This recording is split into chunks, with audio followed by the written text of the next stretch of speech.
Hey guys, welcome back to my channel. Di video kali ini aku mau melakukan book haul.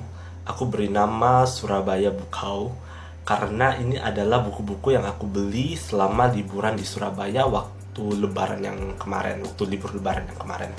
Nah, jadi kita mulai aja book haulnya. Buku pertama yang aku beli di Surabaya itu adalah ini.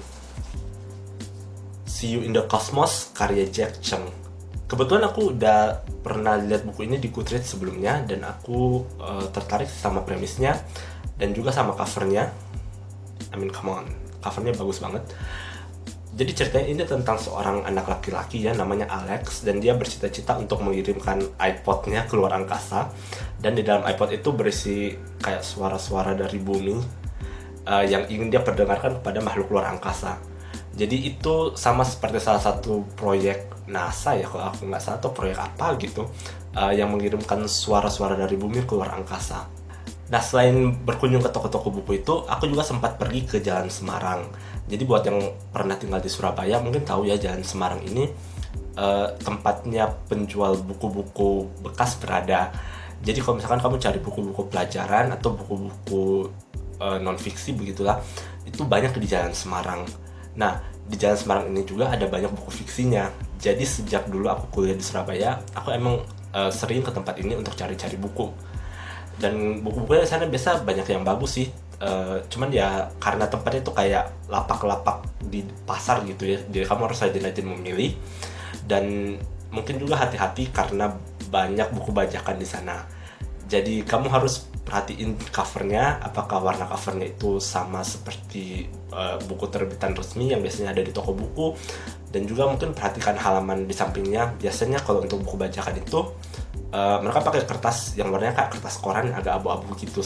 Sementara untuk buku yang ada di toko buku itu kan kertasnya biasanya warna putih. Jadi ya pokoknya perhatikan aja lah. Nah, jadi buku pertama yang aku beli di Jalan Semarang itu adalah ini, Persepolis dari Mariana Satrapi. Ini adalah novel grafis ya, yang bercerita tentang kehidupan si penulis Mariana ketika dia hidup pada masa revolusi Islam di Iran. Jadi di Persepolis ini si Mariana ini menceritakan bagaimana kehidupannya sewaktu dia kecil, sewaktu Iran masih dipimpin oleh seorang syah. Kemudian terjadi gejolak politik di dalam negaranya, dan bagaimana keluarganya itu harus bertahan hidup pada masa perang, sehingga si Mariana ini melarikan diri ke Eropa.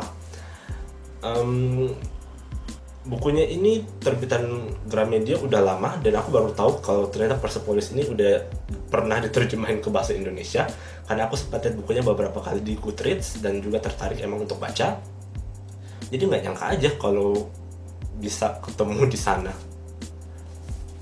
Nah, selain Persepolis itu, aku juga dapat 2 buku catur karena aku suka mencatur tapi nggak terlalu bisa, jujur aja.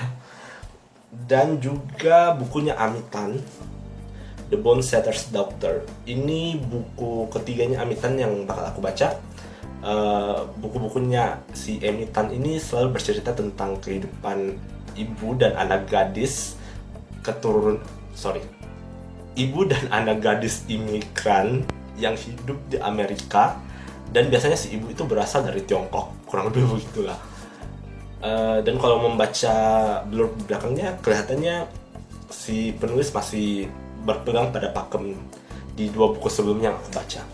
Oke, selanjutnya ini aku beli di toko buku Karisma di salah satu mall di Surabaya. Ini Pembuktian atas Kebenaran Allah sebagai Sang Pencipta, atau The Case for a Creator dari Lee Strobel. Ini buku ketiganya Lee Strobel yang bakal aku baca. 2 buku sebelumnya itu aku pernah baca zaman kuliah, dan aku baru tahu kalau ternyata dia punya buku ketiga. Aku kira cuma 2 buku itu aja, tapi aku ketemu buku ketiganya ini dan aku penasaran pengen baca.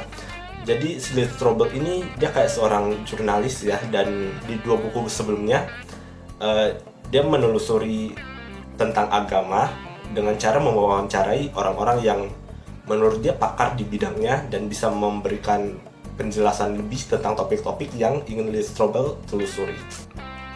Oke, selanjutnya ada buku yang aku beli dari namanya Togamas, toko buku Togamas. Jadi buku pertama yang aku beli di Togamas itu adalah ini, Dark Matter dari Blake Crouch. Kalau aku lihat ini ceritanya tentang alternate universe ya. Jadi tokoh utamanya ini dia kayak berpindah ke suatu dunia, tempat hidupnya itu berbeda banget dengan hidup yang dijalani sama ini. Aku nggak tahu sih garis besar ceritanya nanti tentang apa. Tapi aku sempat lihat beberapa orang di Goodreads yang baca dan review, dan menurut aku menarik, makanya aku beli. Kemudian aku juga beli Caraval dari Stephanie Garber. Nah, selain Caraval itu tadi, oh iya, sorry, masih ada satu buku lagi dari Togamas. Ini 24 Jam Bersama Gaspar, karya Sabda Armandio. Ini pemenang unggulan dari sayembara novel Dewan Kesenian Jakarta 2016. Ini novel detektif gitu ya, tapi katanya banyak yang bilang ceritanya bagus dan lucu. Karena itu aku penasaran pengen baca, tapi aku belum sempat sih sama sekali baca halaman-halaman pertamanya. Nah, selain dari Togamas, aku juga sempat singgah di Gramedia, di salah satu mall di sana. Dan dari Gramedia aku beli ini, komik QED, tema matematika dan puzzle. Sebenarnya ceritanya udah pernah diterbitkan sih di nomor-nomor sebelumnya, dan aku juga udah pernah baca, tapi aku tetap suka. Dan sebenarnya aku berharap akan ada satu buku khusus yang bertema matematika sesuai keahliannya si Toma ya. Ya semoga nanti ada. Selain QED, aku juga beli ini. Ada Indonesia Bercerita, kisah-kisah rakyat yang terlupakan. Buat yang belum tahu, ini proyek dari Indonesia Bercerita. Di dalamnya itu ada kumpulan cerita rakyat Indonesia tentunya. Dan aku udah baca sekitar 100 halaman pertama. Dan cerita-cerita rakyat yang ada di sini itu rata-rata aku belum pernah dengar sebelumnya sama sekali, betul-betul baru. Ya cukup takjub sebenarnya. Dan ini adalah proyek bersama yang digagas oleh ini ya, 3 orang ini, Yohana Dianika, kemudian Reddy Kuswanto, dan juga Rui Meita. Dan di dalam sini juga bisa dilihat di sini. Ya, aku juga salah satu kontributor di buku ini. Dan rencananya semua hasil royalti dari buku ini nantinya akan disumbangkan ke kemana ya, aku belum tahu sih kemana, tapi kayaknya rata-rata para kontributor buku ini pengen disumbangkan ke sebuah kegiatan yang juga berhubungan dengan membaca atau dengan buku. Jadi ya, please beli buku ini promo, iya betul. Karena selain royaltinya itu akan disumbangkan, kamu juga akan mendapatkan cerita-cerita rakyat yang mungkin kamu belum pernah baca sebelumnya, dan bisa menambah pengetahuan kamu tentang cerita rakyat yang ada di Indonesia. Nah, yang terakhir, aku sempat ke Priplus lagi, dan aku membeli buku-buku ini. Yang pertama itu If We Were Villains oleh M.L. Rio. Jadi ini ceritanya tentang seorang pria namanya Oliver Marks yang baru saja dibebaskan dari penjara setelah dia dipenjara selama 10 tahun karena sebuah kasus pembunuhan. Nah, tapi ceritanya ini akan berputar tentang kejadian sebenarnya 10 tahun yang lalu, dan mungkin juga pertanyaan tentang apakah si Oliver ini memang betul-betul adalah pembunuhnya, ataukah ada suatu misteri lain di belakang kejadian tersebut. Nah, kemudian aku beli buku berseri ini, Six of Crows dan Crook Kingdom, karya siapa? Leigh Bardugo. Nah, jadi di Priplus itu aku sempat bimbang ya, aku pengen ambil Six of Crows aja dulu sama If We Were Villains, ataukah sebaiknya aku ambil Six of Crows dan Crook Kingdom dan nggak usah If We Were Villains. Tapi akhirnya aku memutuskan untuk ambil tiga-tiganya karena ya mumpung sudah ada di sana. Aku jujur nggak tahu sih ceritanya tentang apa. Ini kebiasaan banget aku beli buku tanpa aku tahu ceritanya tentang apa. Tapi aku lagi kebetulan pengen baca yang cerita apa ya, ini YA kayaknya, yang adult fantasi luar gitulah ya, yang berseri.